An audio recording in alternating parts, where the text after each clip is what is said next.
katika maisha yangu, oh Baba. Wala sikutegemea kuwa hivi nilivyo. Baba, nakupenda. Sasa nisije nikamaliza, tusubiri video inakuja. Bwana, unasikia amesema yeye mwenyewe ni kwamba ni utamu sana. Amesema sija kamalizia.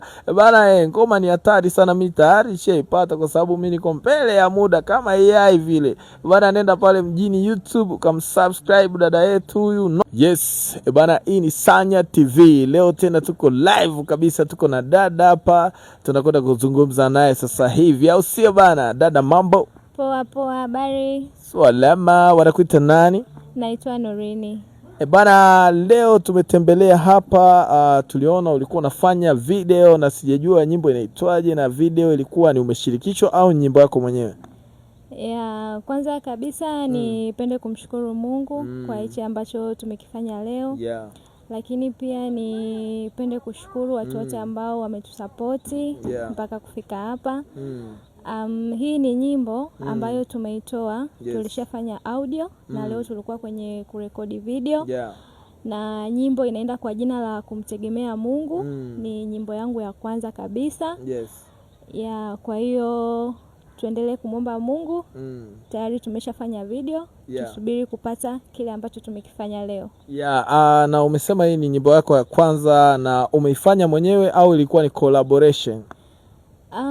Hii ilikuwa ni nyimbo yangu ya kwanza, lakini pia nimemshirikisha mwimbaji mwingine wa nyimbo za Injili ambaye anaitwa Kakaombeni. Yupo pia, lakini pia nipo na dadangu mwingine ambaye pia nimemshirikisha. Tupo wote. Kwa hiyo ikitoka tutapata kuona. Bana, wasanii wengi huwa wanatokea mikoa tofauti tofauti, na kwa wewe tunataka tujue umetokea mkoa gani na maeneo gani kabisa? Mimi nimetokea Kilimanjaro. Mimi ni mzaliwa wa Moshi kabisa. Kwa wale ambao watanifahamu, mimi nimetokea kijiji cha Samaki Maini. Na watu wengi nadhani watakuwa wananifahamu wale wa kule Moshi. Mimi nitakuwa so mgeni kwao. Kwa hiyo mimi ni Mchaga pia kabisa. Baba Mchaga, mama Mchaga, mimi mwenyewe Mchaga. Bana, kama unavyosikia huyu ni mkazi wa Sanya Juu, kijiji cha Maini. Umeona bana, wana Sanya TV tumekusogezea huyu wa nyumbani kabisa pale, mkamsubscribe, mkamlike, mkamfollow.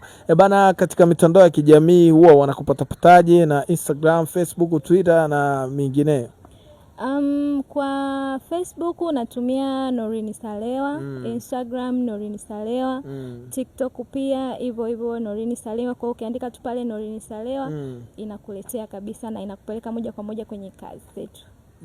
Bana, unamsikia Norini Salewa, nenda pale TikTok, andika Norini Salewa, mumfollow jamani. Huyu Msanya Nari ili Mateknova, kama unavyoona anaamua kumtumikia Mungu. Wewe je, unafanya nini? Unamtumikia Mungu au ndo gube gube? Tumemaliza.